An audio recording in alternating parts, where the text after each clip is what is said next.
gentlemen, welcome back to the Cave. I'm your host, Big Daddy. We got Lex with us. What up, y'all? Got Coach D. What's up? Of course, it's the Wrecking, the sports show. You know how we do. Remember, like, comment, share, subscribe. We appreciate you.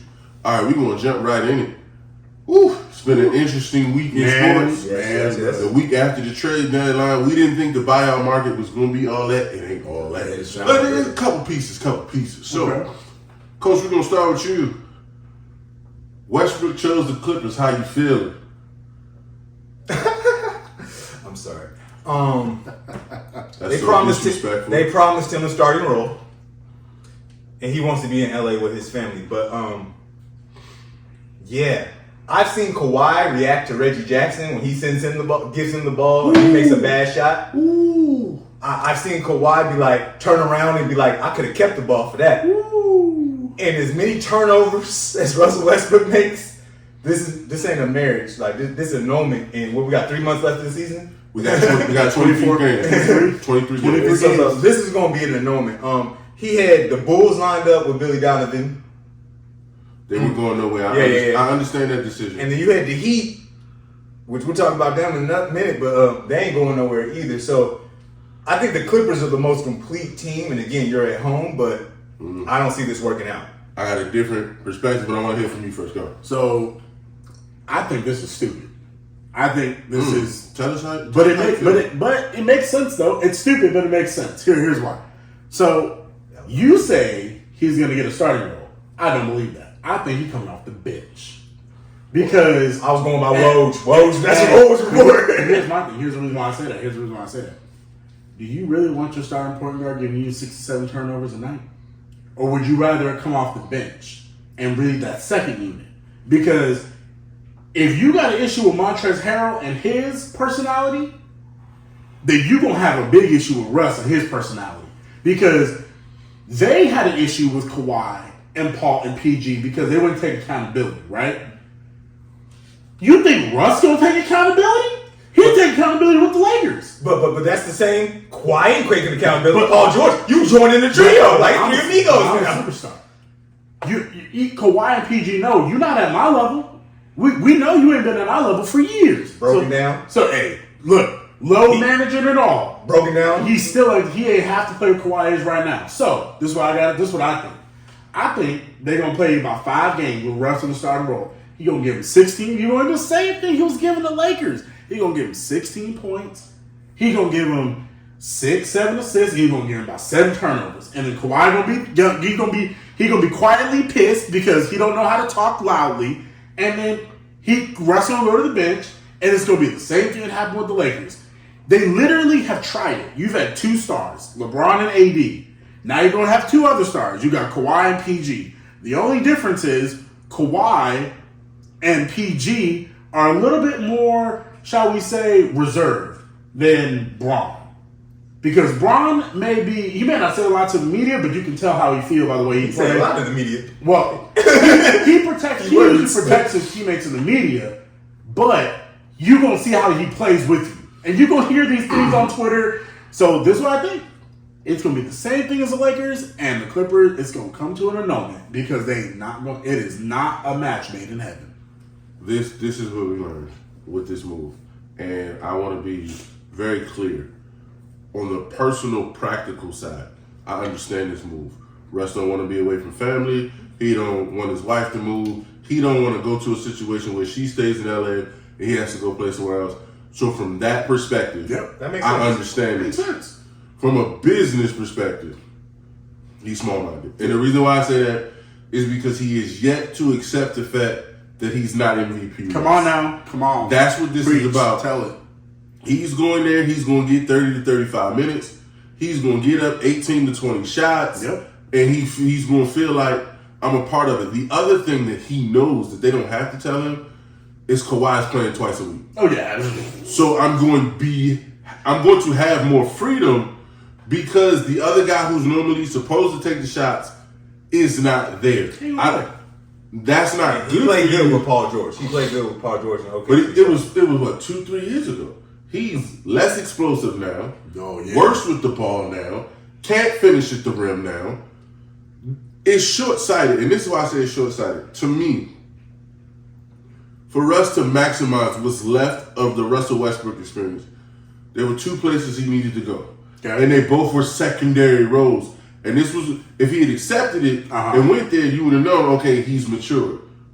Milwaukee's number one. Yeah. If you'd have gone to Milwaukee and come off the bench, oh my goodness, and take that role to 15 to 20 minutes, whew, that's, and the bigger one, and I know they have beef, but if he'd have went to Phoenix, oh yeah, because Phoenix has no second unit now. They sure don't. So you go to Phoenix and the second unit is yours, you put that KD stuff behind you, and not only does it show maturity, but the way the story is, KD gets the championship that he needs to secure his legacy without Steph, and he goes back and he fixes the ball like the narrative. It was a crazy. Disney ending. Oh, absolutely. But you couldn't see it because of the issues you had about not starting. And look, I don't know who his inner circle is. I know he's a UCLA guy. Matt Barnes, that thread y'all got, y'all need to talk to your boy. Because he ain't seeing the writing on the wall. Nah, man. Just because you're not starting now doesn't mean you're not a Hall of Famer. Oh, absolutely. Just because you're not starting now doesn't mean you're not a top 75 of all time. You're just not in the same spot. No. And I think the problem is that everyone is trying to compare themselves to LeBron. LeBron is an anomaly. He's a freaking freak. The fact that he's still averaging 30, But can we be fully? It's just not. Can we be fully transparent about LeBron? Absolutely. LeBron James is amazing at what he does. Yeah. But his 30 ain't doing what his 30 Yeah. No. 5, 6 He doesn't affect winning like he used to. No, he doesn't. Look, he's still dropping dimes, but it's not. He's controlling the pace the way. Look, LeBron, great. But the reason why LeBron came out and said these are the most important 23 games is because he knows. He doesn't like his legacy being compared to Jordan. He don't want those Wizard years. No, exactly. He don't want them Wizard years. Yep. And Jordan gets a pass on the Wizard years because he walked away for 3. Right. Bron, he been in it. He been in it. Absolutely. And y'all got, the more he misses the playoffs, the worse the bubble championship looks, because everybody starts to say, well, you got 4 months off. Right. And so that's why you were able to overcome that. Not his fault, but like, we realized Anthony Davis gets hurt every other week or thereabout. So it's like, that's how y'all were able to manage that. Because you missed the playoffs the year before. You got bumped by Phoenix the year after. You missed the playoffs the year after that. It's starting to look more trend than blip. And he doesn't want that. Look, let's talk about the Clippers organization as a whole, though. You let go of Reggie Jackson. You traded him away.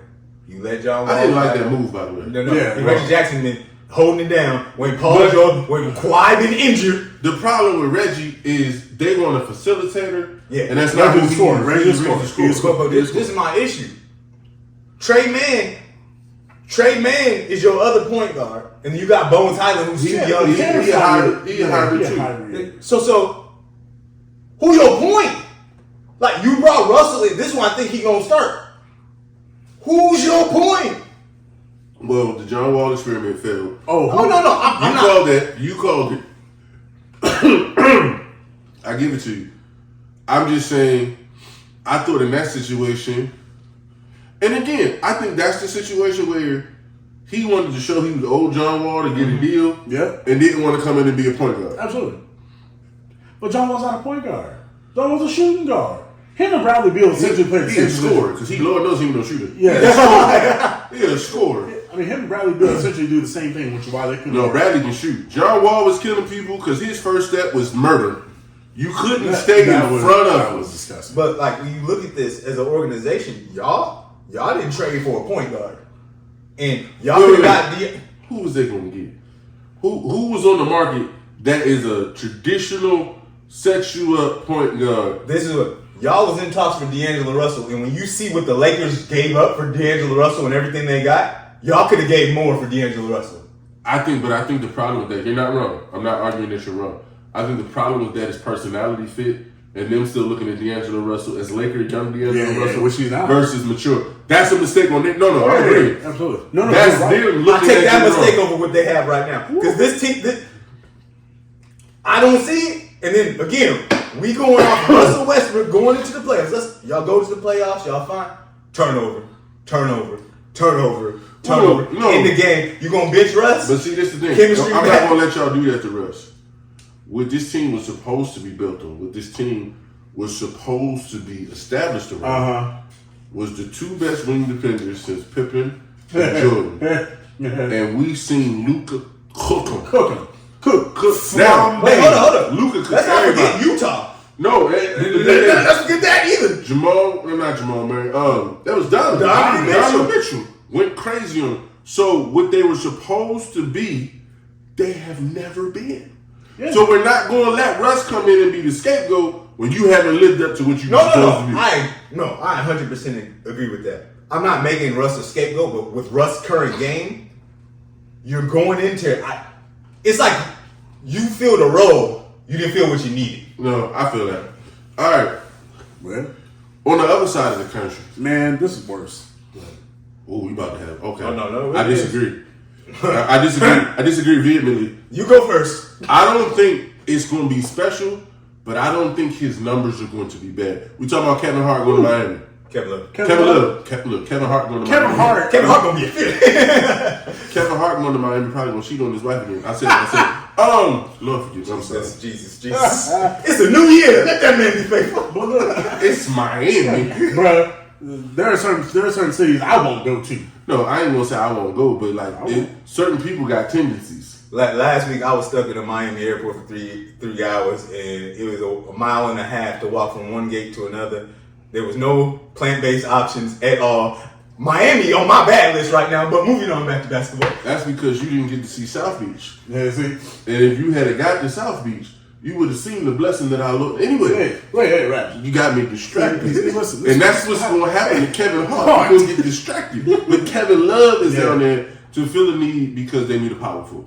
And he's that. And what he can do that nobody on that roster can do right now is shoot. Yeah.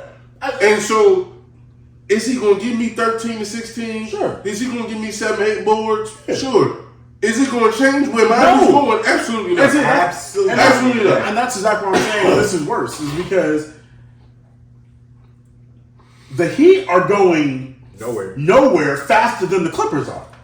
So I get that. I would have rather their talent. I would have rather Kevin Love gone to I would have loved to have seen him with the 76ers. Yeah, that was the other place to go, 76ers. Because him and then that way you don't always have to play Tobias, and you can give him some minutes off, and then you let Kevin Love come in there, and he can distribute. He can be your backup five in the small lineup. Exactly. See, that's what, and I would love to go on to the 76ers. And that's really all I was saying. It's not because I don't think Kevin Love can play. He can. Absolutely. He can still shoot 13 and 16 a night.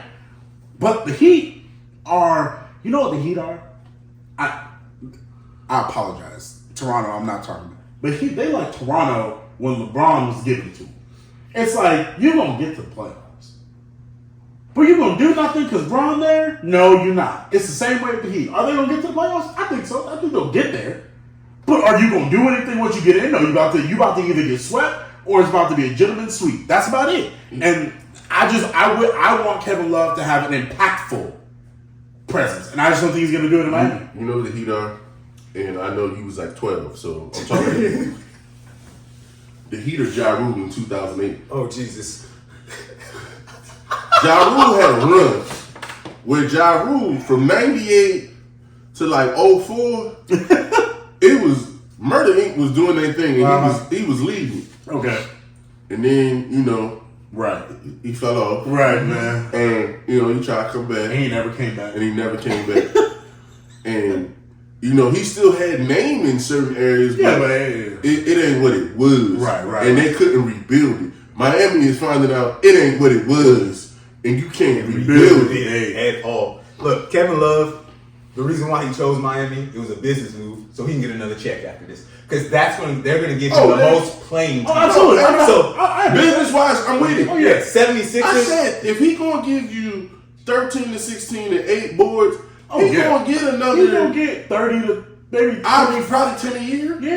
Yeah. So somebody going to give him a 2-year deal for 20? Absolutely. Yeah. I'm not mad at him. I just wanted him to be for Miami, though, I just don't think Miami, and we talked about this before, Miami has not taken the measures necessary to make their future brighter. No, not at all.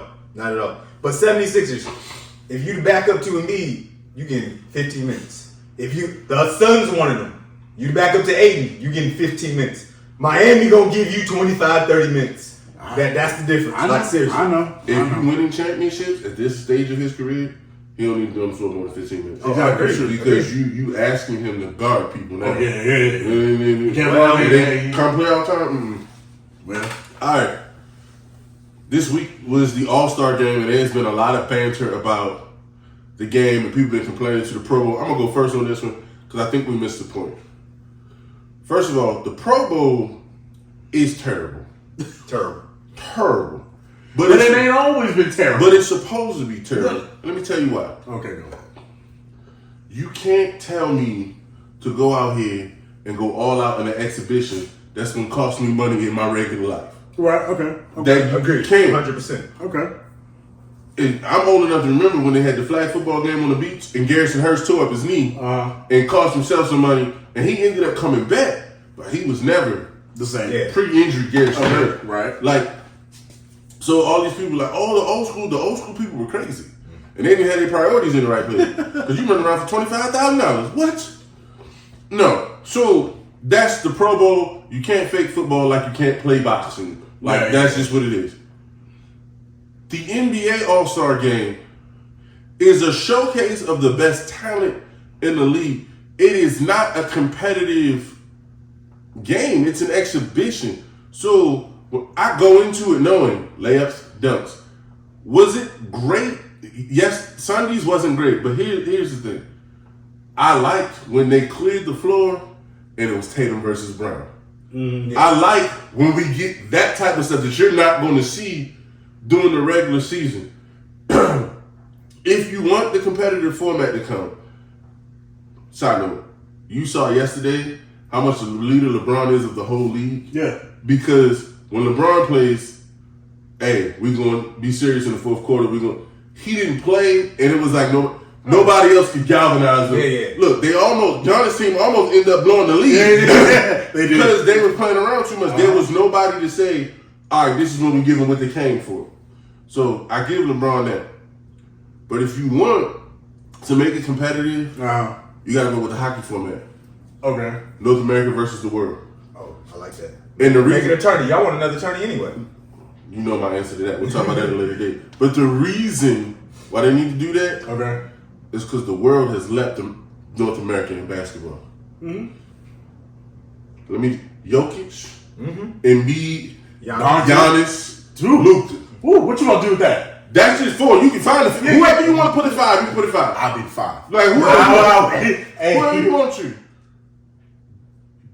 The North America don't have 5 that match up with that. Who gonna hold Embiid? Who hold Giannis? All of them together? Oh my God. That's what the world has gotten so much better at the game and teach the game in a different way. Yeah. So these guys are not only dominant scorers, but they facilitate. And they play defense. No, I don't know about that. The Embiid, if you put Embiid and Giannis, that's defense. Embiid and Giannis, but Jokic.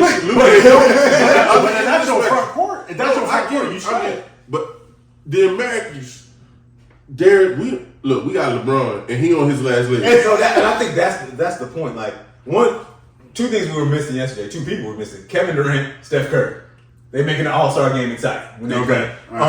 Steph just is exciting. Period. Yeah. So, but okay, if I give you Steph, KD, Bron, and you pick 2 more Americans, who they not matching up against that? No, I agree with that. I'm just saying that was 2 prolific players that we didn't see exciting. No, I agree. The other thing is Tatum. Tatum about to, and then see you say not because Tatum is about to be the best American-born player in the world in 2 years. Yeah. Okay. Now, is he gonna be better than Luka and Embiid? No. But as far as American, he's gonna be the best one. Great. The fact that he's so young and what he's done already, it's coming. It's coming. I think the defense thing, and I only saw the second half. I was only able to catch the second half. But what you said about LeBron and defense, there was less defense than normal And I think that's what made it like just go to the hole, open up, yeah, good job. Cheering him. Like it was way less, especially in the fourth quarter. I think John Morant do a 360-degree dunk. Go ahead, finish. Go ahead. No, but that always happens. But again, because I got All-Star games with Shaq doing 360. I got All-Star games with Tracy McGrady throwing it off the backboard. Yeah, they did that too. We can't act like that's new. That's okay. But people in the second half, people played defense, and yesterday it was Houdini. Yeah. So here's my thing. I hate the NFL Pro Bowl. Always hate the NFL Pro Bowl. Except for a couple years when players actually tried to play, and then it was actually entertaining. Here's my thing. Can I tell you how much the league has a hold on America, though? Real quick? Go ahead. Yeah, absolutely. The NFL Pro Bowl draws better than NBA Finals. Oh, no, absolutely. I don't understand it. It's the NFL. It's the NFL. It's just the shield. Absolutely. Here's my thing. You say you're old enough to remember, right? Mm-hmm. Yeah, I'm also old enough to remember. There was I think it was 2005. I want to say it was 2005 All-Star game. It was, and I remember candidly, it was the last minute 55. I think it was 104 to 103. And you had Kobe Bryant and Stephon Marbury going back and forth over and over, playing real defense. Dikembe Mutombo came out there, and he was still playing with the Hawks. And it was like, oh my goodness. Was it 90? Because 01, 02. Oh, no, it's 01. 01. It was 01. It's 01 because that's the game Marbury and AI took over in the second half. Yeah. And AI got the MVP. And then at the end of the game, it was Kobe and Marbury going back and forth, bucket for bucket. Kobe dropped. Kobe hit the jumper. Stephon hits a three. He said, "What you gonna do?" Kobe came back. He said, "In your face." Stephon Marbury said, "Hold on, young cat. I'm still here." Like, but you know what the score was? It was 104 to 103. What is this nonsense? 187. Okay. No, I get the rules. I understand why it is. And in this format, I even enjoyed the first time they did it to honor Kobe. Right? The 24 points. I love that. Yeah. I think that was amazing because it gave people something to go after, right? This was ridiculous. An untimed fourth quarter till you hit a point, and it's like, here's my thing. If I'm a viewer and I'm watching that, which I didn't care. I was literally playing a mobile game for the last 2 quarters because it was like, none of this matters. They don't care. Okay. I don't care. And so it wasn't just the game, though. I'm not disagreeing with you anyway. The draft was pitiful and took too long. I mean, they always trying to change stuff. Like, let it. No, but okay, can we call out? Come on, call it out. Can I say it in a politically correct way? Sure. Make it right. The tenderness of the egos. I don't want to be picked last. But you're the last one. Here's the thing. Even if I pick the reserves first, there's going to be a last of a reserve. Like, it makes. And you're last, literally, of the 15 best players in the world. What? I mean, okay, so that's a joke. And they should have been told to shut up and go whatever. But then that took too long. Then,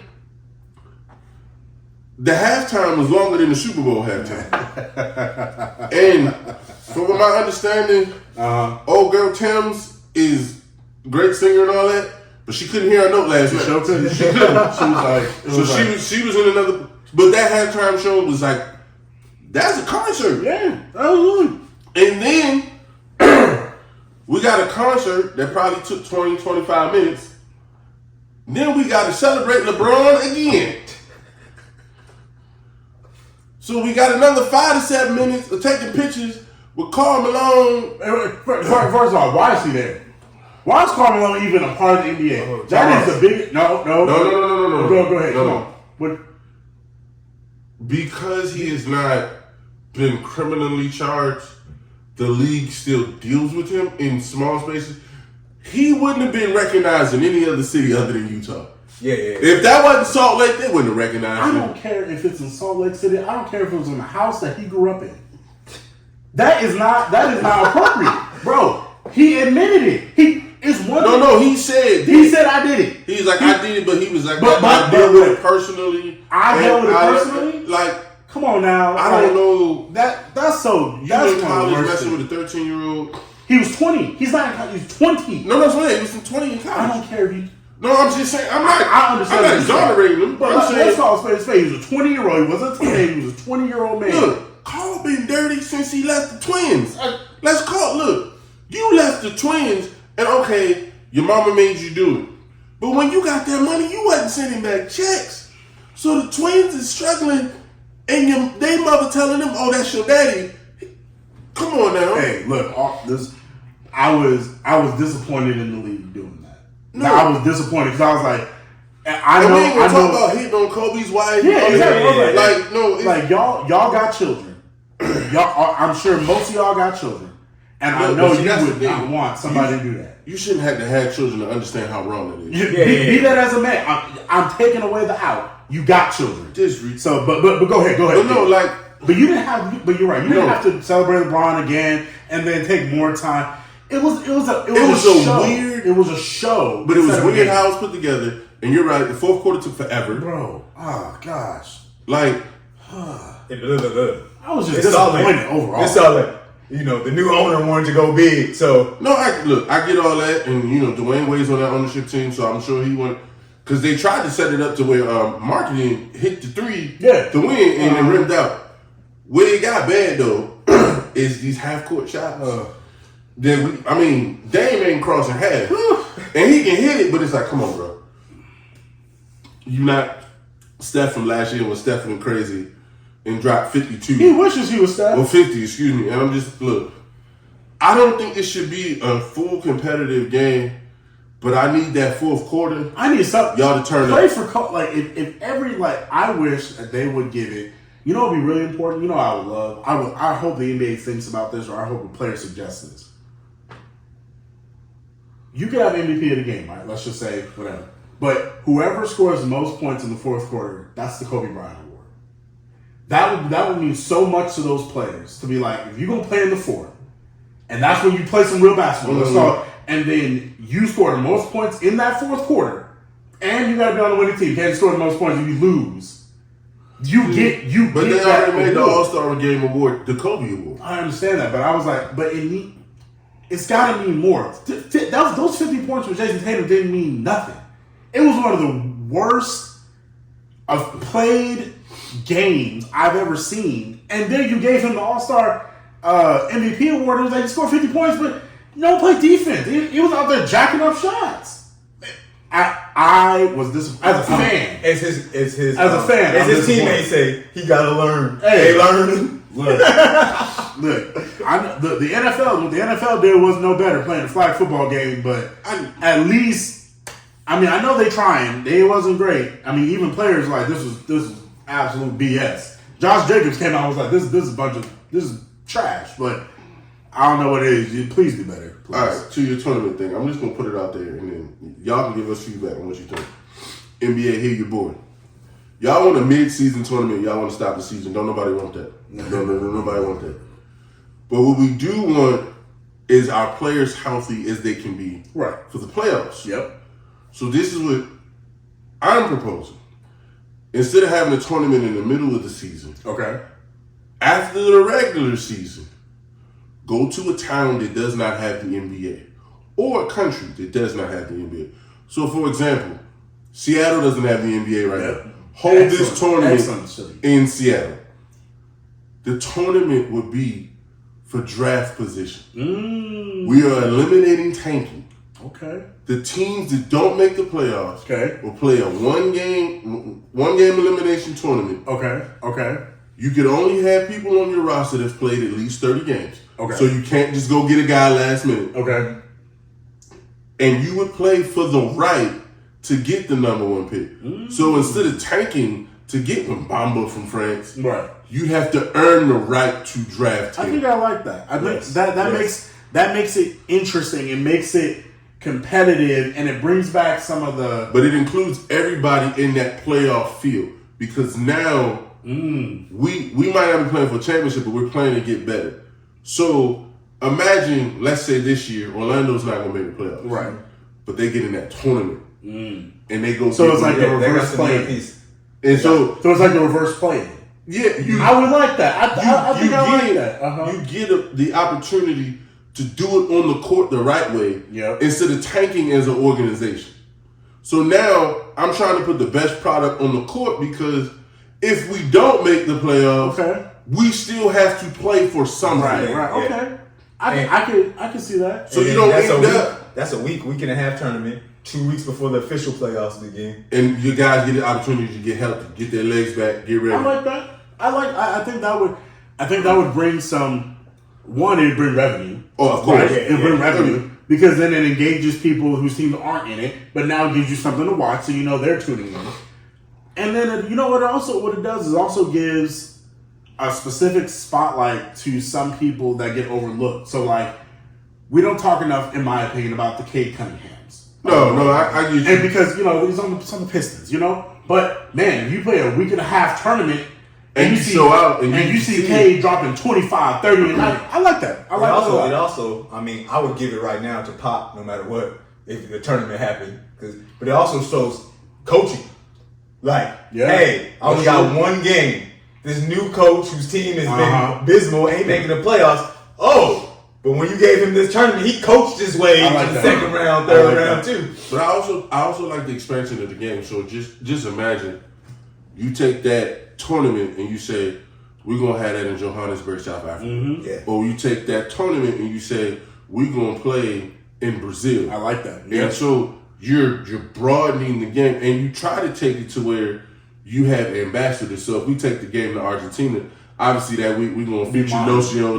We're going to feature Manu. Mm-hmm. You take it to where you take the game to Paris and we're going to have Tony Parker and Batum and them up there and Rudy Gobert. And so you're trying to expand the game and give that market meaningful games. Hey, this ain't the playoffs. I like it. But these mean something. So that's my thought. That's Adam Silver. Big Daddy is cooking. Let it happen.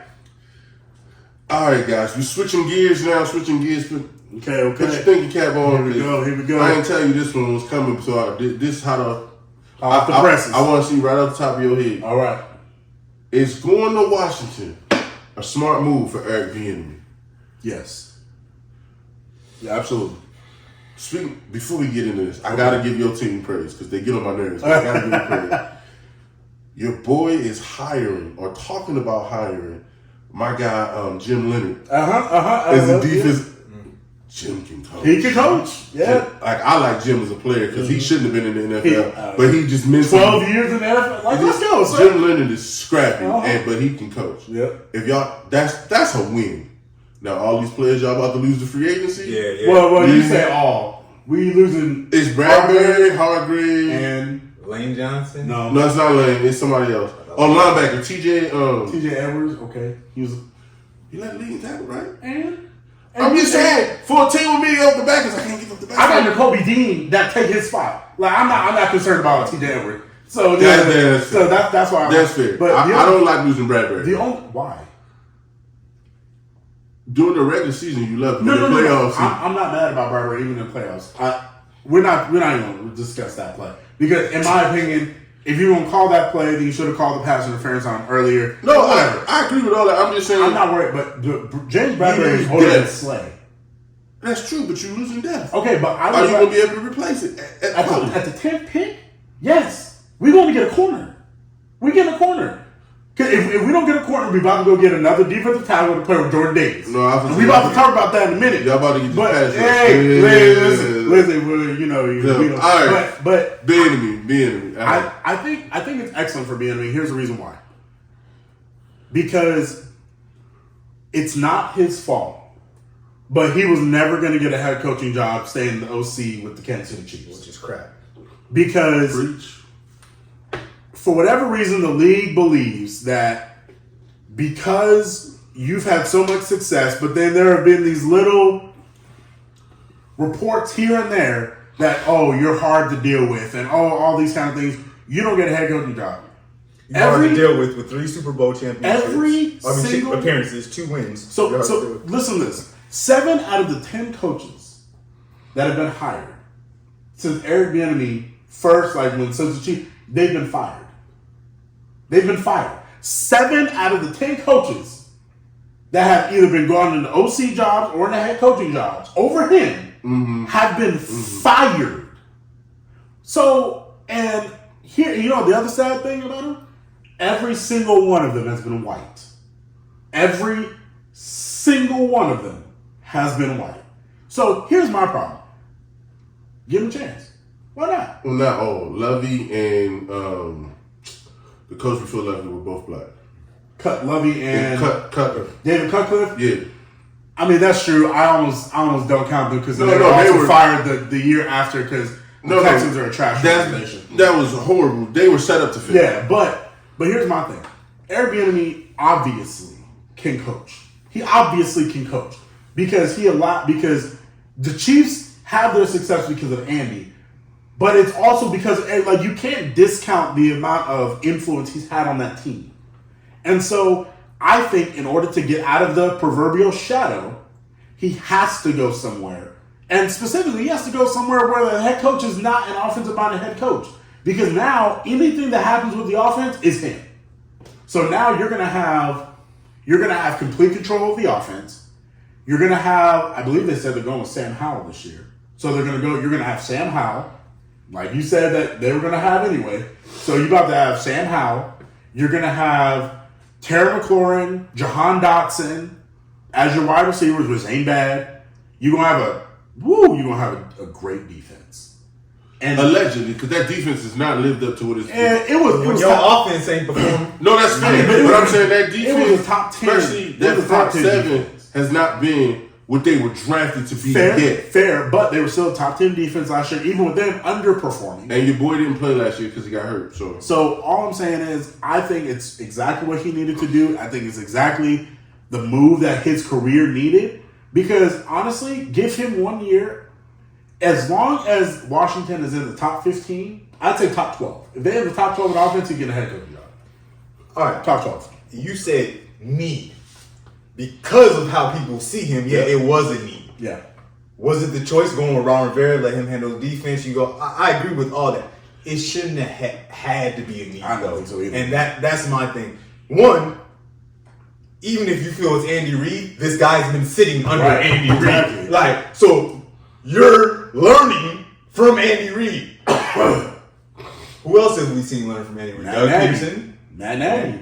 He got a head coaching job. Matt Nagy was terrible. Yeah, he was terrible. I mean, like, Doug Peterson. But if you're under that Andy Reid tree, Nick Sirianni was under the Andy Reid tree. He got a head coaching job. And Eric Bieniemy, in my opinion, is 10 times the coach Nick Sirianni can be. His potential is higher. So, this is my thing. If he goes to Washington and it doesn't go well, then you're digging his last 5 years. Yep. And see, that's my problem with it. That's fair.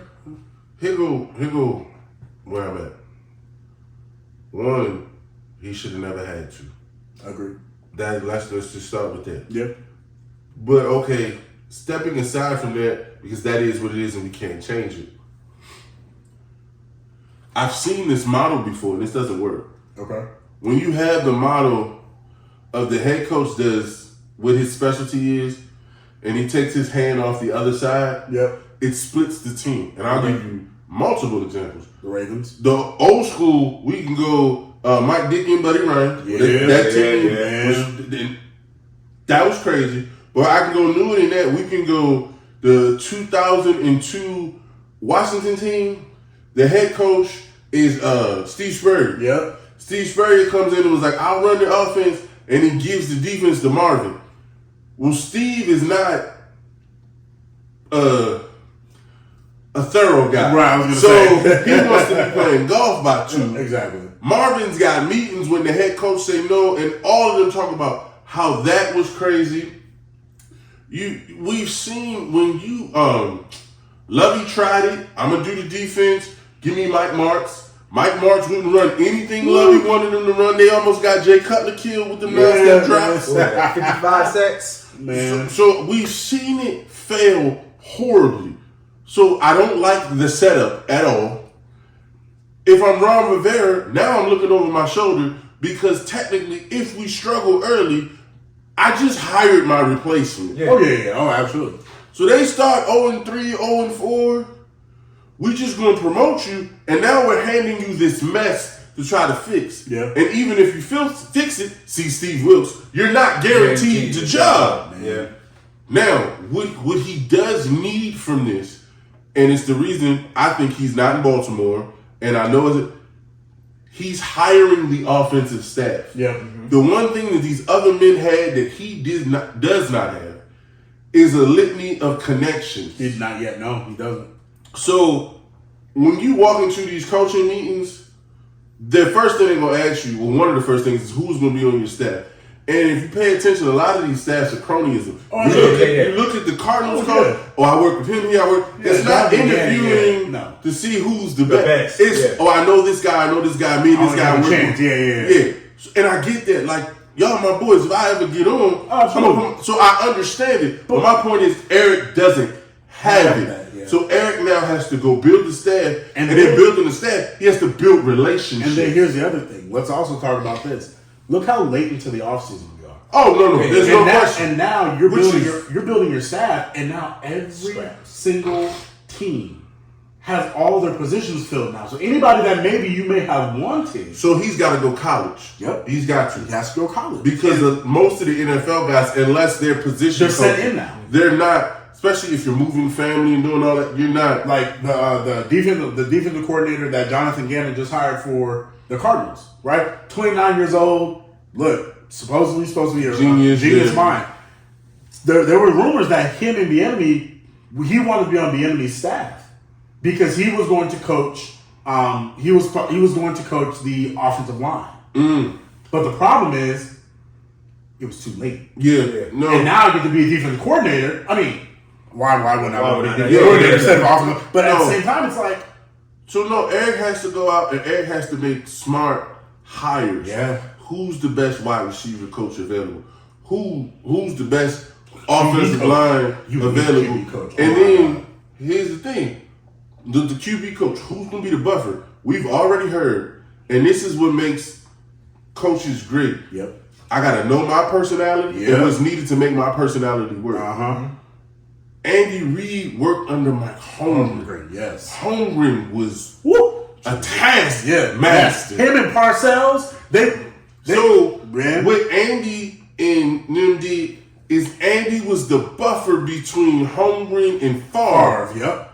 And Mariucci. That's why Favre and Mariucci had such a great relationship because it's like, okay, he's going to yell at me and I'm going to present it to you in the way that you can take. Right. Sam going into his second season, didn't get a ton of reps. We know Eric can be hard. What's going to be the make or break for him is who can be that QB coach. Because we saw this with Todd Haley. Yeah. Todd Haley has a similar personality. And him and Roethlisberger. Him and Big bending it up. Look, I ain't never seen Kurt warn about the fight. And he's like, you need to come. He had problems with Matt Castle. Yep. Because his personality is abrasive, and when you don't hire somebody to be in between, man, he wants to be. There's very few. Eric has to be smart enough to know this is where my strengths are, this is where my weaknesses are. I need somebody to cover my weakness. There's very few Byron Leftwich, Tom Brady's, where he was the OC, and Tim and Tom Brady not only respected each other, but they liked each other. Very rarely do you get that, like. Oh, so you gotta be careful. You can't go get Byron. No. Because Byron's not gonna take the demotion. No. I've been an OC now. I'm either gonna be the OC or the head coach. I'm not gonna go backwards. And I have no problem with that. I don't. For Byron, I don't. I'm just saying. For Byron, I think, in my opinion, I think he'd be great. I think he'd be an excellent QB coach. And I think him and Bieniemy can learn from each other. And I think that the other thing is, and hear me when I say this, so don't get upset with me when I say this. I think Byron Leftwich needs to be a QB coach. And here's the reason why. Is because in this model, the way that the NFL is turning, the QB coach is going to be the next head coach. Like Mike Kafka. Mike Kafka about to be a head coach next year. Mike Kafka barely succeeded in the league. He was a backup for his entire career. Same thing with Kellen Moore. But you go to be the QB coach, you work with the QBs, and then teams like, well, if you can work with the QB, then you can work with the offense. Because essentially the QB is the offense. If Byron were to be Eric's QB coach, this is just me, I think, one, Bieniemy will be gone the next year. That's just my opinion. And then you next move up to at least OC. OC, and If not then head. you get your because what Byron's 38. Yeah. So you be a head coach by 39 or 40. Someone gonna give you a chance because don't worry, one of these other coaches gonna get fired because they're terrible too. Let's keep it quiet. So Byron got a ring calling plays. oh yeah, Well, so we got and we know he was calling plays. So no. I mean him and Arians, because Bruce set him up Exactly. to be. 100%. Look, I don't think he should have to do it. I don't think Byron should have got fired this year. But Nope. that's a whole nother conversation. So I just hope for Eric, this isn't another, we moved the goalpost on you. I hope not because he doesn't deserve that. No, not at all. Look, honor your word. If this is what you say I'm missing, and I'm going to be successful at what you said I'm missing, don't change it when I come. Like, we've all been in business situations where if you do this, you get the promotion, and then it's time to get the promotion, and then it's, we don't have it right now, we can't, like, and then I'm walking away from the company because you're lying. And so, but look, I'm gonna say this. You know who I'm so proud of? So proud of. D'Amico Ryan. So you know why I'm so proud of D'Amico he got Ryan? 6 years. Because he said, give me 6 No, or give me nothing. If you, I don't trust you. No. And give look, me 6. and look, not only that, if people don't remember, D'Amico Ryan sued the Texans. He sued them and won, and now he's their head coach. I love it. I absolutely adore it. Sir, you better go get yourself that 6-year contract, and guess what? Even if he gets let go, guess what? You still got to pay me. So there you go. Look, I'm going to throw this out there for somebody suing the league. Your boy, Chris Margos? No, LaFleur. Flores. Sorry. Brian Flores. The Cardinals' job is such a dumpster fire. He'd rather be the DC He said, Minnesota. he said, I think he said, no thank, not even thank you, no thank you, no thank you. I think he nullified his lawsuit, but he knew taking that job was not putting him in the position. No, not at all. Set him back. What the Cardinals got? I mean, I'm sorry, Cardinals fans, but what y'all got? Y'all Look, got when your offseason Buda plan, Baker. when your offseason plan is to take your best offensive player and trade him because your quarterback is going to be hurt half the year, and why pay him that money? Did you hear how long he's supposed to be out till? It just came out. He said he's sitting half the year. No, he said he's out until the end of November. But I'm going to be honest with you. Woo! I'm going to be honest with you. I like that. No, me, I'm not. I like that. I'm not and mad. the reason why I like that is twofold. J.K. Dobbins. That's that right there is the model of how it should be going forward. The problem, we talked about this, that you're probably going to have Two surgeries. the cleanup surgery after. But thankfully, the cleanup surgery only put you out about 3 to 4 weeks. So, as much as he runs, he's going to need it. oh my god! Because when guys come back, what do they be able to do first? They can run in a straight line and they can regain that straight line speed. But that lateral speed. But that lateral speed and the explosion up. Yep, the up. You're right. It's the up. And so watching my sons go through this and seeing that he tore his the end of September. He missed an entire year, and it's about to be March. Yep. And he's just feeling comfortable with his knee again. Yep. And we rehabbed for months. Yeah. We lifted weights. And he just, they're not asking him to do the basketball stuff, but like, it just doesn't feel right. Yeah. It just doesn't feel. And now we're getting to so seeing it up close and what they go through and the muscle atrophy and everything. Like, I saw Kyler on the bike, and that's great, but that's not. that ain't football. Right. Thank you. And the problem with all of that is it's control, and not that it shouldn't be. Yeah. But football is Yeah, sudden. Oh my. Remember when Richard Sherman tore his Achilles? Yep. It was, and he was protecting it all year, and he had control. And there was one play where he couldn't predict, and he went to cut, and it went. Yep. That's what football is. So I am proud. To me, it's a step of maturity. It's maturity. Yeah. I was gonna say You saw, and I think he talked to RG3. he had RG3 is saying all in on week 1 was the dumbest thing he did, and he was never the same. Yep. And remember, we talked about it. I said he did this thing in preseason where he tried to show that he was ready and tried to get caught. And you saw he couldn't play, and he's dropped back to back. You're like, he ain't right. And he was never the same. And see, the other thing is, I was surprised that he's actually taking he's taking the narrative for his injury and allowing him to shape when he comes back. So if he comes back in week 3 because he feels right, okay, excellent. But no one's gonna be like, no, you're not pressuring me. Yeah, no, exactly. And I'm gonna get ahead of the new head coach, Yep. the new GM.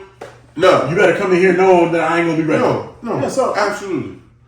And if you're a Cardinals fan, I'm sorry because Colt McCoy and look, I like Trace McSorley, but as a starter, no.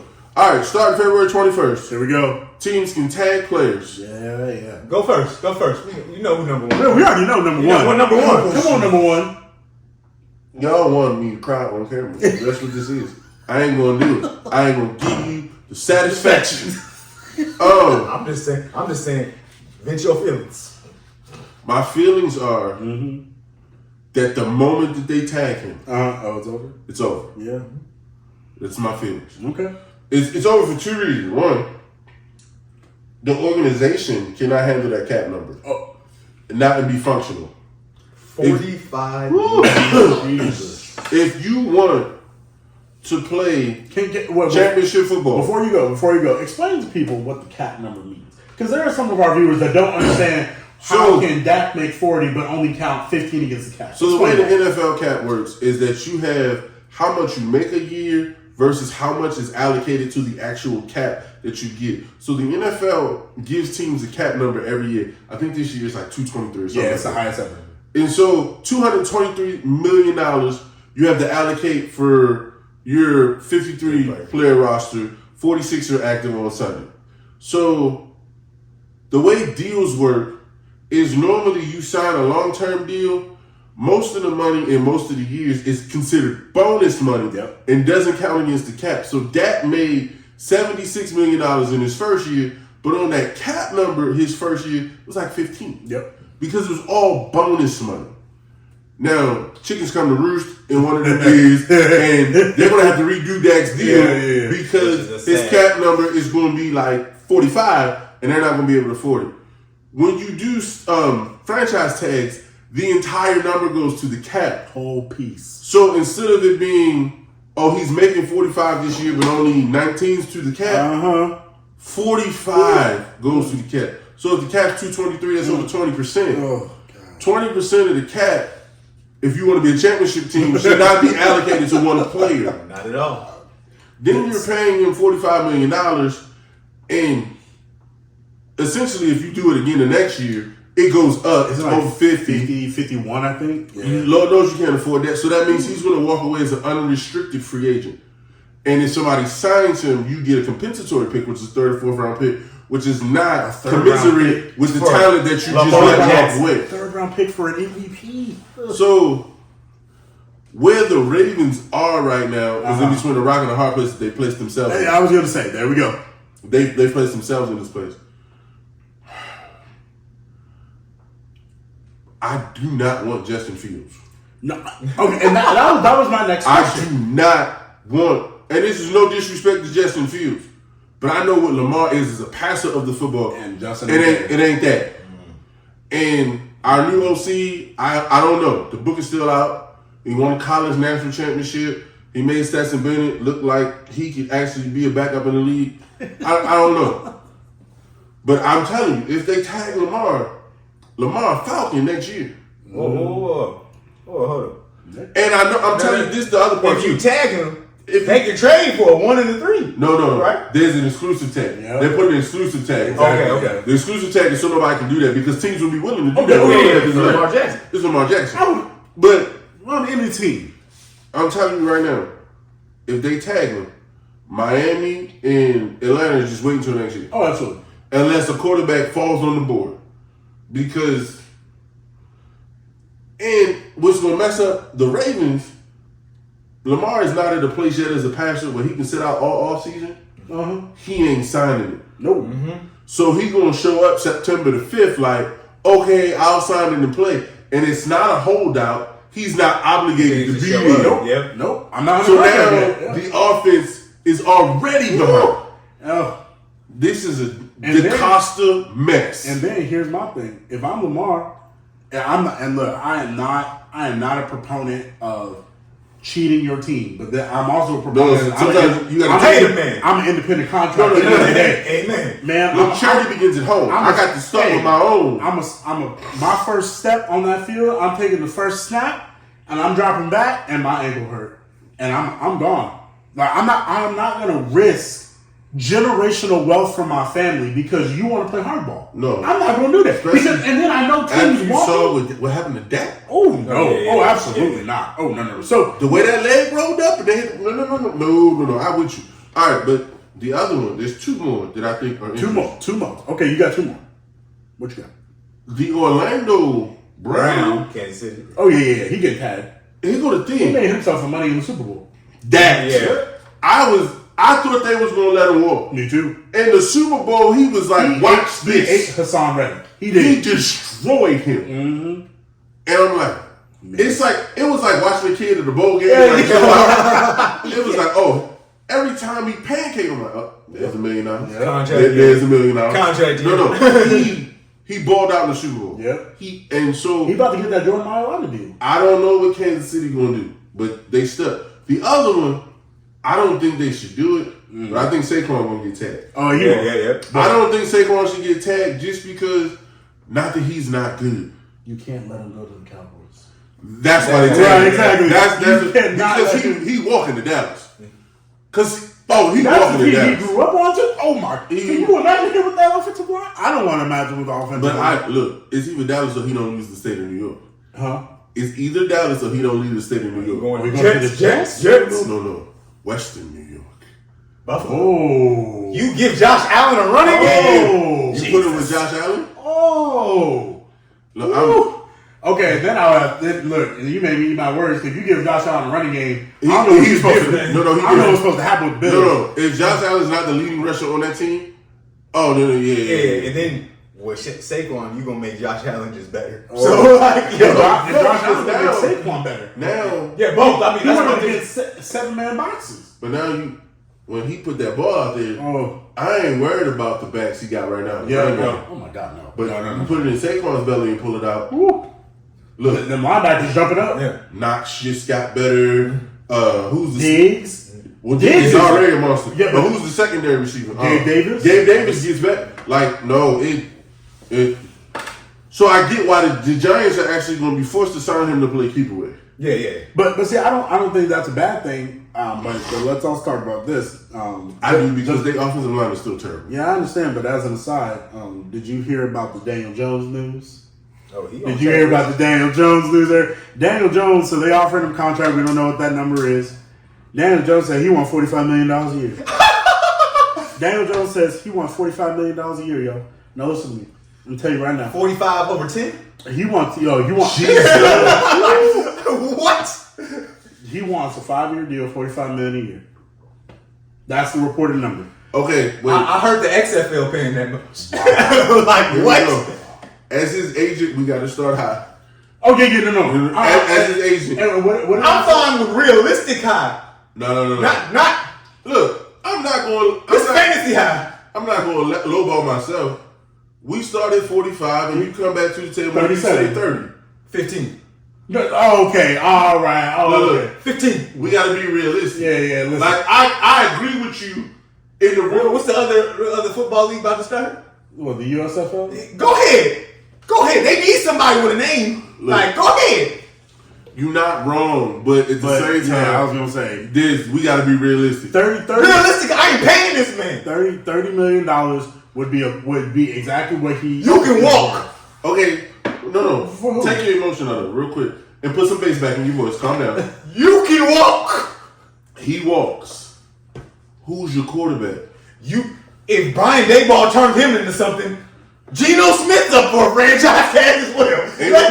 They go exclusive. No. Ain't nobody tagging Geno. I know ain't nobody tagging Ain't nobody tagging Geno. That'd be funny. His tag cost would be $32 million. Ain't nobody tagging Geno. But my point is, if Brian Daboll can do that with Daniel Jones, let Geno come. But look, that's a $15 million number. Hold on. You ain't listen. You ain't gonna disrespect Daniel Jones like that. Daniel Jones still is the best scrambling. He's the third best scrambling QB in the game. He had almost 800 yards rushing. So you ain't about disrespecting like he can't play. And second off, I ain't gonna We say can 30. re-roll some tape. I All of a sudden, you an advocate? no. First off, if I'm paying $30 million, I'm getting a league average to below average quarterback. That's what Daniel Jones is. That's $30 million.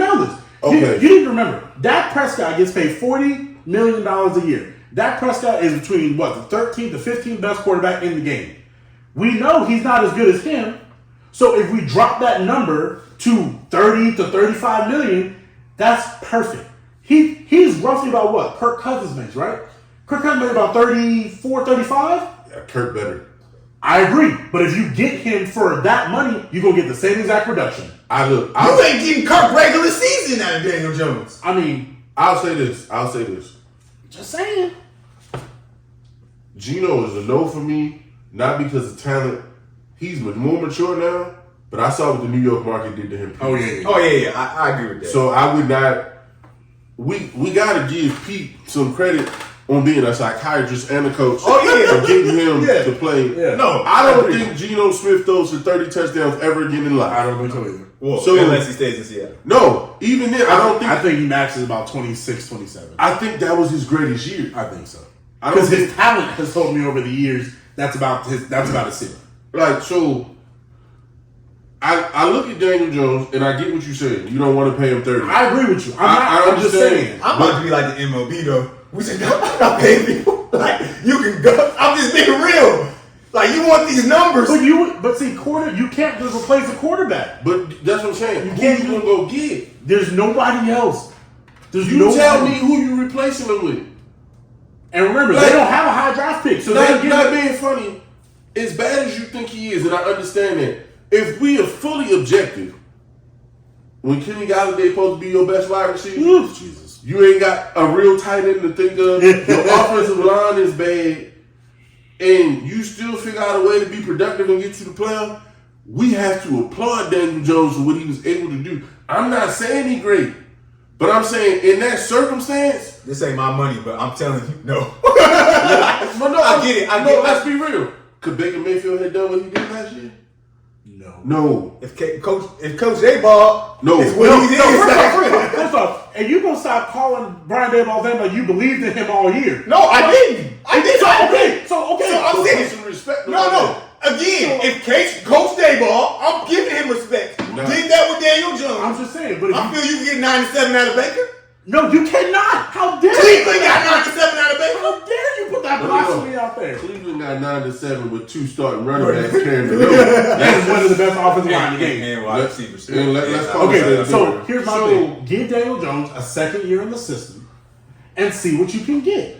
I think Daniel Jones' ceiling is what we saw from Jared Goff last year. Oh, you know what? That's a good comp. Don't get Jared Goff. Well, now there No, that's the now. I think he's gonna stay in Detroit. Yeah. no, because he's smart. Yeah. Because the last thing Jared Goff wants, again, And pressure. is the New York League. It's pressure.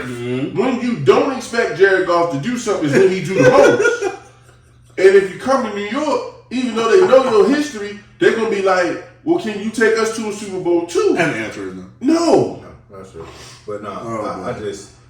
We're not disagreeing with you. We don't. Look, I'm not saying Unless Daniel you get Jones Jared- go to the Hall of Fame. Yeah, no. I'm just saying, shoot, I don't think Daniel Jones going to a Pro Bowl. I'm saying, based on the market, who's available. Unless you get Derek Carr, you have to let him walk. Get Derek Carr. No, I'm just saying, like, if you can get Derek Carr, you can let Daniel Jones walk. But if you don't, if you don't get Derek Carr, and unless darkness Aaron Rodgers don't want to make his way up there, that's it. That's all you got. See, you brought this up, so now we got to go there real quick. Okay. Should the Jets wait for Aaron Rodgers or should they just take Derek Carr? Take Derek Carr. He in the darkness right now. He walking through the darkness trying to find himself. And Aaron don't want that pressure. Aaron don't want that pressure. when Aaron got to make a decision by? That's the problem. He He ain't got- got no date. He's still signed. He has no forced timetable. He can wait. So the till- question is, if you wait too long, No, you gonna get Derek Carr. Yeah, no. Here's why you gonna need Derek Carr, in my opinion. Agreed. Okay. We all agree that Aaron Rodgers is a better football player. Yes, yeah. And nobody arguing Old with man that. Rodgers still better than Derek Carr. Here go the problem. I have two problems with this. Okay. One, that organization on the offensive side needs a leader. Okay, and that's not A-Rod ain't that. Sure ain't. Not the kind that they need. 2, the Jets are not in a position to be giving up compensation. I was gonna that say it takes there to we get- go. Because they have holes besides quarterback. Yeah, yes they do. So- they need another wide receiver. They need another offensive lineman because I don't know if Mekhi Becton is. No, they need another offensive lineman. There's no Because question. Mekhi Becton, look, when you oh god, man, They need an I hope offensive you lineman. come back. But They need a tight end. they need a tight end. And They had a tight and end.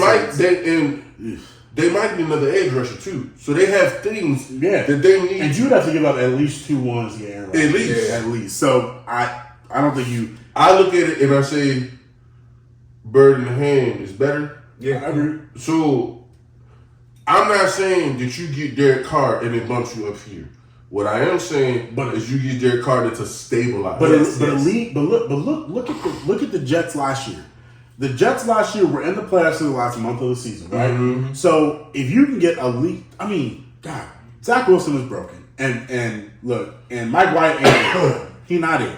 And it's no knock on him. He's gonna be, in my opinion, he's gonna be a better quarterback than Zach Wilson, just because he has the ability to learn, in my opinion, better than Zach. I don't know how coachable Zach is, but Derek Carr, with a league average quarterback, they're 10 and what? No, they're 10 and 7, 11 and 6, I agree with that. and they're a playoff team. No, that's what I said. Well, Derek Carr, y'all at least a playoff team. They might still have been a playoff team if Brees Hall don't get hurt. Oh, because that changes everything. If Brees Hall, can you hold on? Can we talk about this for a second?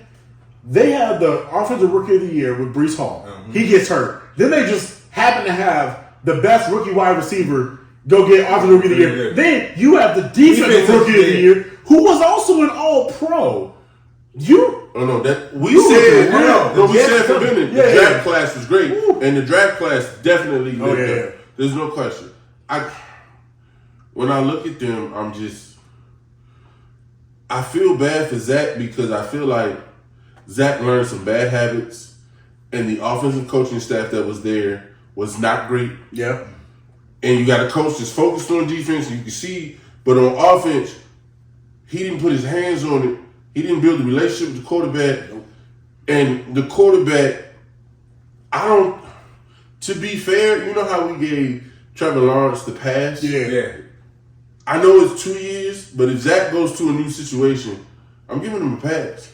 Because while he has not done things right, I don't know if he had people in position. That's fair. To train him. That's very fair. And hold him accountable the right way. Like, you can't just go and say you messed up. Yeah. Okay, what did I do wrong? How do I fix it? There's got to be some sort of, like, someone has to hold me accountable. And if no one holds me accountable, how do I know what I'm doing wrong? That's fair. And I feel like the only offensive coach, when you listen to Zach talk, you know who you listen to? Joe. Yeah. And Joe he can help mentor you, but he's not in a position to coach you. Yeah, because I'm still trying to get a job too. Exactly. Joe trying to get on the field. Because Joe was ticked when they put him in the third string. Because he's sitting in that room like, I'm better than that. I'm better than that. And so I just feel like Zach needs to go to a place where, not that he's the guy he don't have to compete, but where it's a culture of where when you make a mistake, I'm going to coach you to how to fix it. Yeah. Because he's learned some really bad habits. He learned some terrible habits. Ducking in the hole and falling away when you don't have to and taking is bad. All right, I got 2 more for. Okay.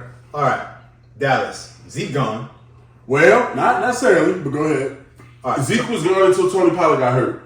No, Tony Pollard gonna be back next month though. He's clear to be healthy next month. So my point is, he on the contract year, but I don't want to give you long-term money. That's your point. So $10 million franchise tag, you pay that? I'm not giving $10 million to Tony Pollard coming off an injury.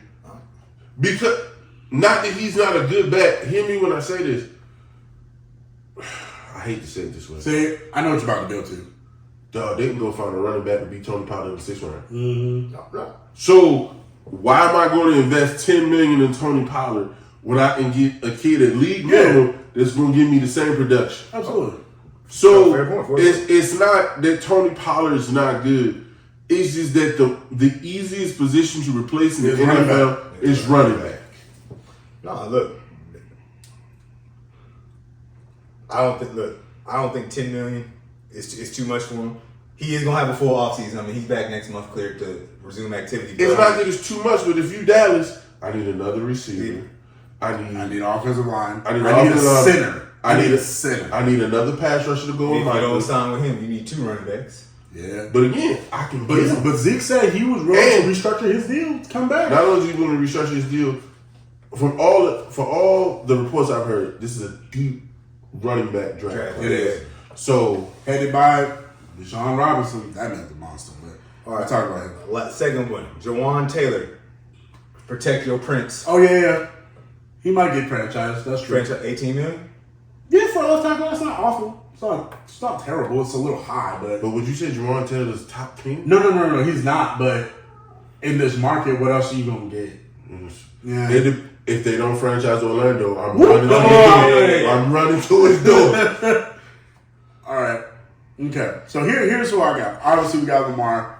I got 2 safeties. I got Jordan Poyer and Jesse Bates. Jordan Poyer, people don't realize I like him. Jordan Poyer he is a football player's player. He is a monster back there. Him and Micah Hyde are the best safety duo in the league. I don't know if Buffalo don't have the ability to give him his money. But if they want that defense to stay upper echelon like it has, I think they need to keep him. $12 million is a little high, but it's not absorbent for a safety, so that's not bad. Jesse Bates wanted to leave last year. They wouldn't give him his money. I don't know if Cincinnati actually franchises him. We'll see what happens.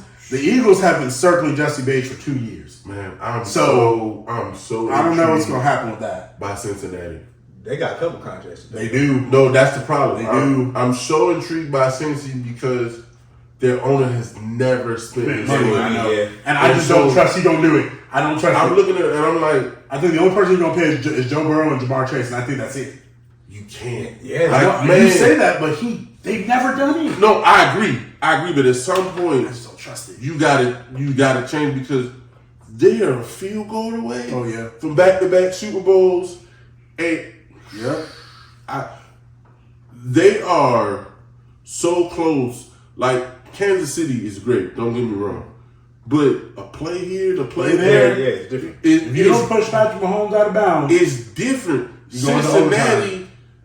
Cincinnati could have been in that game playing Philly, and it could have been almost an exact because Cincy is so good. So I just right now, you got to sit in that boardroom in Cincinnati and say, with the class of our division, because the Steelers are trying to figure it out, and the Ravens don't know what they're doing at quarterback, and the backup just ain't it, and the Browns are still the Browns. So with the class of our division.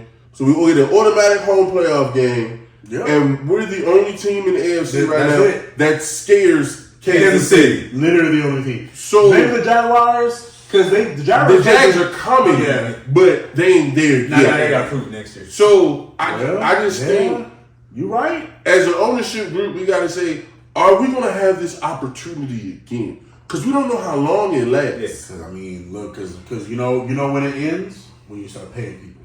Because Burrow getting his money, Jamar getting his money next year, T. Higgins want his money, and then quiet as it's kept. Let's be honest. You know what's going to want a new contract? Jonah Williams, they left tackle going to want a new contract. No, that's true. Let's also talk about Joe Mixon going to want his new deal. So I think P. Ryan showed you might can let Joe go. Well, P. Ryan older than Mixon. No, I'm just saying, not the player, the ability to find a production. Yeah.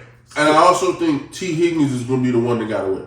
They can't pay. You can't pay everybody. But I would rather. Well, I know, but T. Higgins is going to command more money because you got Tyler Boyd. Tyler Boyd is solid. I personally would let Tyler Boyd go because all them concussions. Okay, well, yes, but even then, but you gonna have to let grip. But you gonna have to let T. Higgins go because T. Higgins gonna want. No, he wants more money. He just already said, "We got 2 ones." Yeah, he already said. But I got one more, and this gonna hurt. They're not doing it. I already know what you're gonna say. They can't do it. And he is. It's an admission of fault. Exactly. It's Josh Jacobs. Josh Jacobs was an All-Pro. Pro Bowl. I told you. You did. You called it. You 100% called it. I was not with you, and you called it. But they didn't renew. They didn't pick up his 5th year, and so now here we are. The Pied Piper, he needs to get paid, and they're not going to be able to pay him. Now let me tell you. And so, if Saquon don't hit the market, he's going to be the number 1 back on the market. Oh, absolutely. Yeah. I mean, and he's in the right place. Woo! Like I wanted Josh Jacobs up with the Eagles. I'm telling you right now. I wanted Josh Jacobs. You talking about Tony Pollard? Josh will take 10 with a star on his helmet. Absolutely. He will take 10 with a star on his helmet if you make the deal right. Yep. So we say we give you 4 years, $45 million. Go 50 with 31. Oh, I was gonna say 22 to 25 up front. Yeah, absolutely, sure. There you go. No, that's good. The first 3 years are gonna be fully guaranteed. 100%. There you go. He would eat behind that offensive line. Man, he would eat. So their front office made a mistake. I don't know what they were looking at because he played mid. He was their best offensive player. Injured, hitting, production, every game injured. I don't know.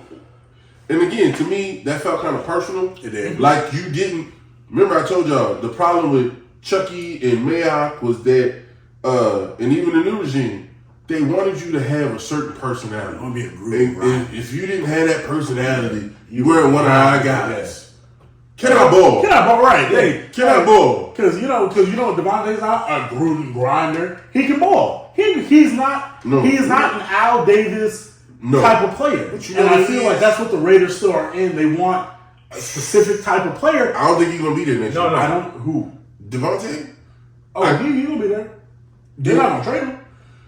I think he's gonna be unhappy if they don't get that quarterback situation. I mean, look. That's my. I don't know if he gonna get that because I don't think Aaron Rodgers going there. I don't either. No. So I mean, and Derek Carr, he left. So what else? I mean, I don't. The football is a lot different. It's hard to force a way out of football. So you know what football is?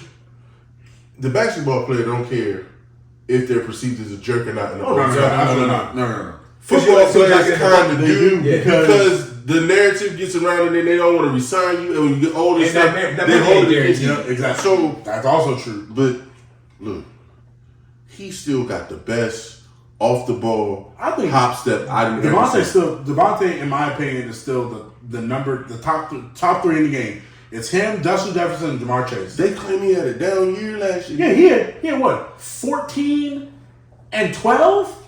It's a down.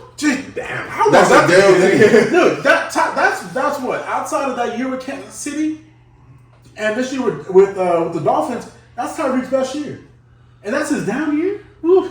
Jesus, it's creepy. All right, we are going through the draft position by position. Oh yes. Last week was offensive line.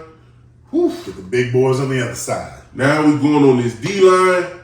I separated mine by edge and interior. Same. Said because it's just different positions, different requirements.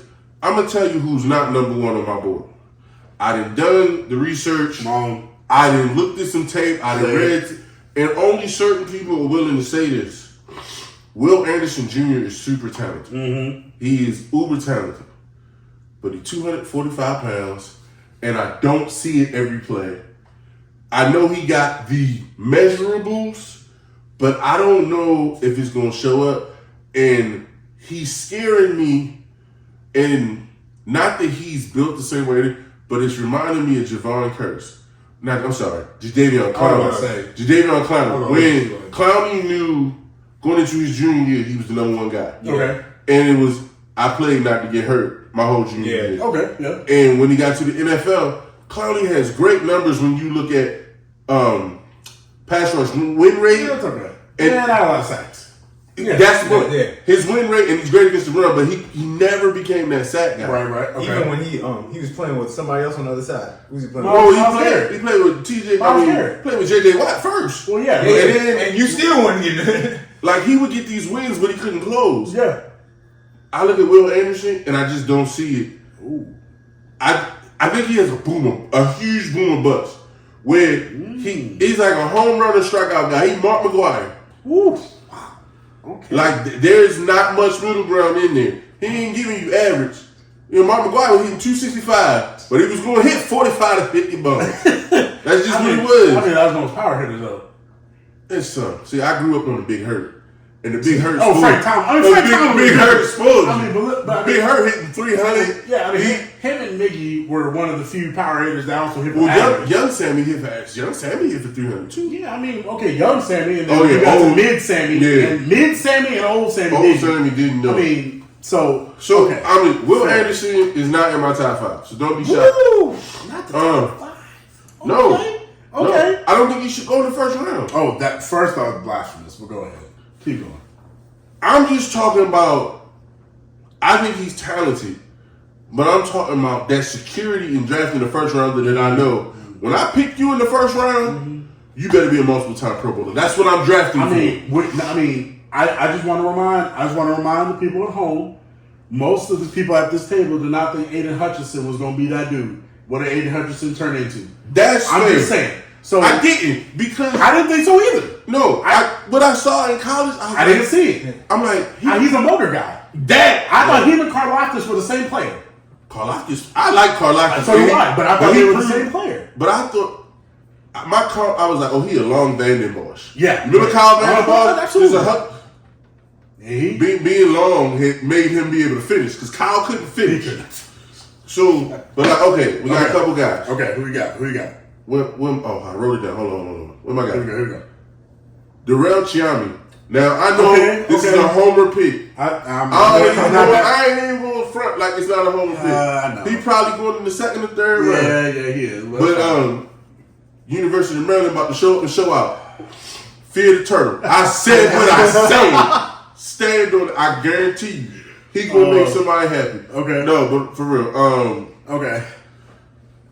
They got Tyree Wilson on the edge out of Texas Tech. I'm not big on Texas Tech. I'm not. I don't believe in Big 12 defenders at all. I'm not big. And then BJ Olari out of LSU. I think I can see it. I can see that. And then he can be a good day 2 prospect. He's gonna be solid. The guy that I think is gonna move up, boys, is kind of low right now. Nolan Smith out of Georgia. They kind of knocking him because he came back for his senior year. Yeah. He had a good year, but look, and I'm taking them all before Will Anderson Jr. Wow. I ain't lying. All right, Coach, what you got? What you got for me? All right, number 1, of course, Georgia. We got Jalen Carter is projected number 1 defensive. Come on, But see, he interior, but yeah. Look, he might not want DT. Come on, he might not want DT. I ain't even lying. No, I got one this third round. Okay. This third round guy. Okay. From Clemson. Oh no. I know you're right. But he's consistent and he's gotten better every year. Brian Reese. No. Every year he's consistently gotten better. I said third round now. I say he was a first round draft pick, but I like consistency. He's Colin Farrell. They're the same player. They're literally the same player. You don't think this guy he's gotten better every single year? He was the number 1 rated D tackle coming out. This guy ain't number 1. I'm saying third round. I know, but that's the problem. He was the number 1 rated D tackle. You talking about third round? But that's not fair. And here's why it's not fair. Some kids peak early. So, I give you prime example. You remember Jimmy Clausen? Yeah. Jimmy Clausen coming out. Who believed in Jimmy Clausen? And then Jimmy Clausen with the Notre Dame. Oh my goodness. Like you get put what is it, 24/7 sports. Or like I get all that, but we talking about what you are going to be on Sunday. Reese going to be in the second round crowd. Yeah, no, I know. I just like, see him. I give you all Clemson defenders in the past 3 to 5 years have burnt out. They have not turned out to be good I'll give you players. a prime example. Besides a couple splash plays, Jordan Davis didn't live up to 14. Jordan Davis had a high ankle sprain. He was out 6 weeks.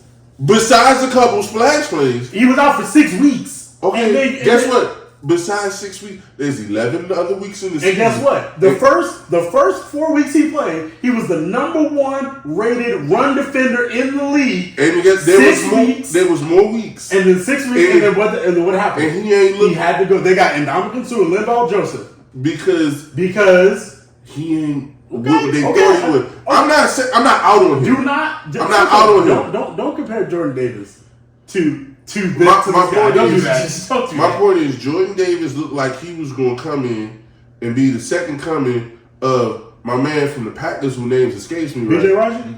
No, not BJ. Before BJ. Defensive tackle? Yeah, they had a 3 technique who played with Favre. I can't think of his name right now. If you can think about it, put it in the comments with us. But I thought he was going to be that. Okay, He wasn't that.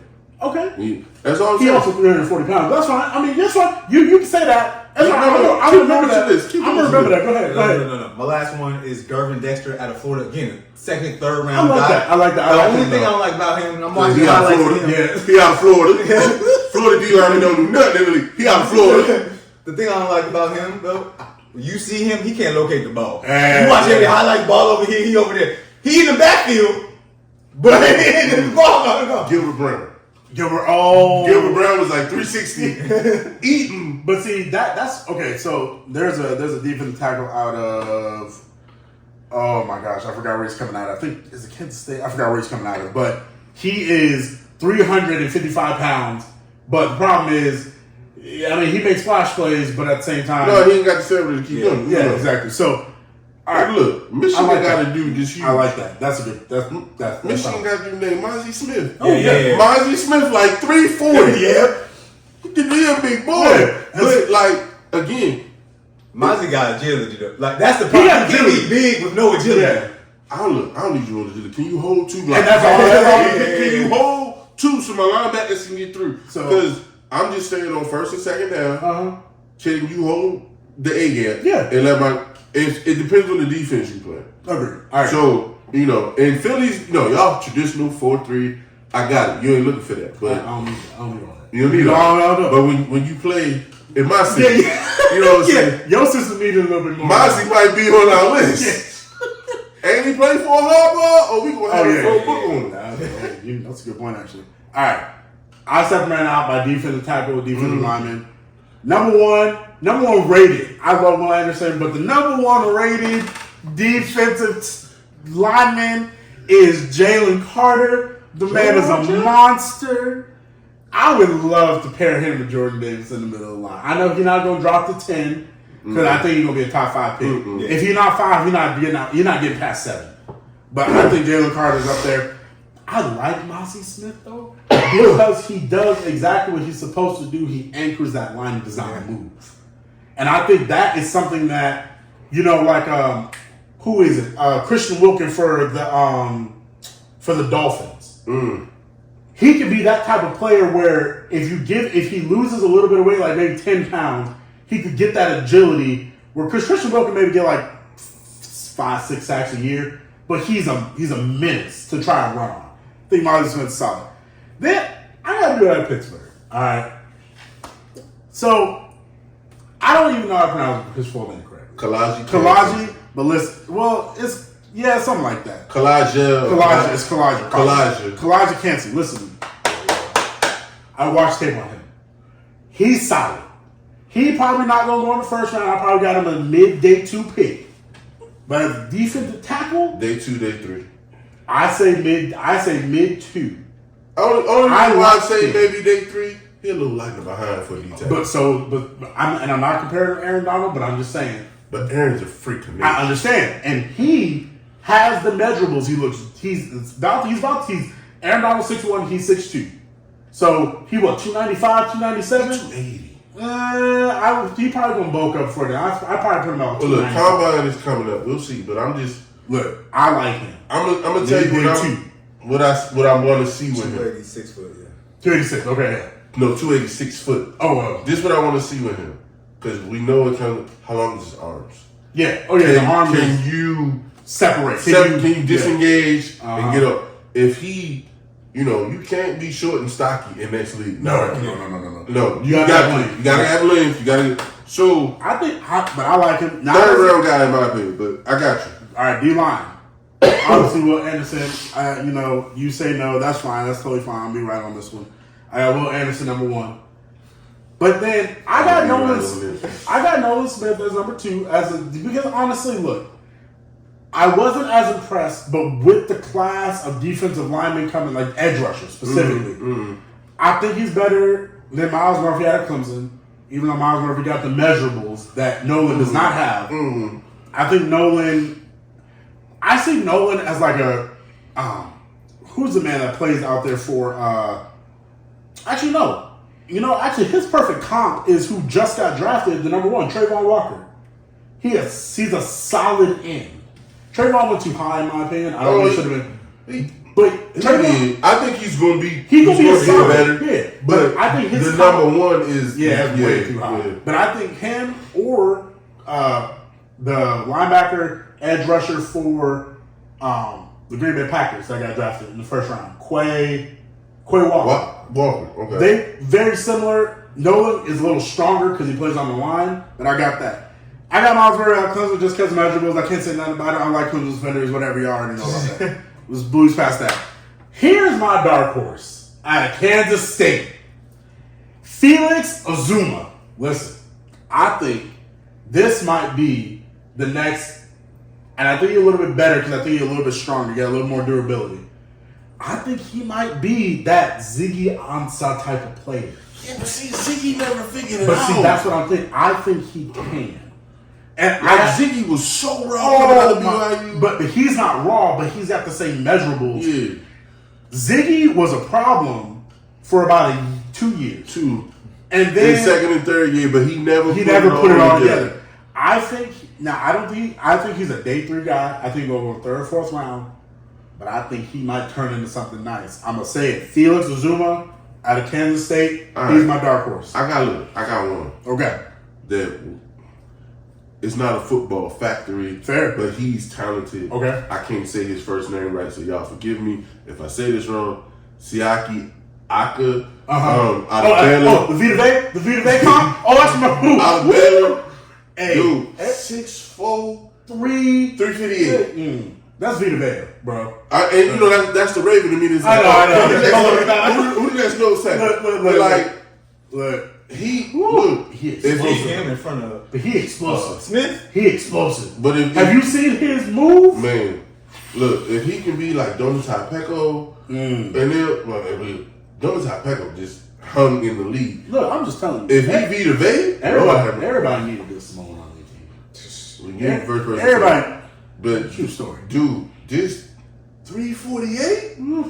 It can move. That's the biggest thing. When you move. But my thing, like, if you get him in, if you get him in that Ravens locker room, if you get him that motivation. Can you imagine him down like you get him down like 335? Look, you played 360. Can you move? No. Here's the thing: if you keep Roquan and Queen clean, that hole opened it up. If you keep Roquan and Queen clean, and if you just let them run, it's over.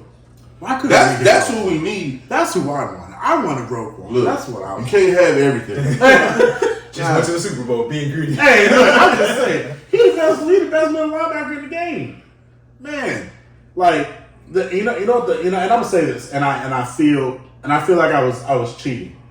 Because not as an Eagles fan, but as a football fan, I feel like I was cheated because I couldn't see Patrick Willis, Luke Kuechly, and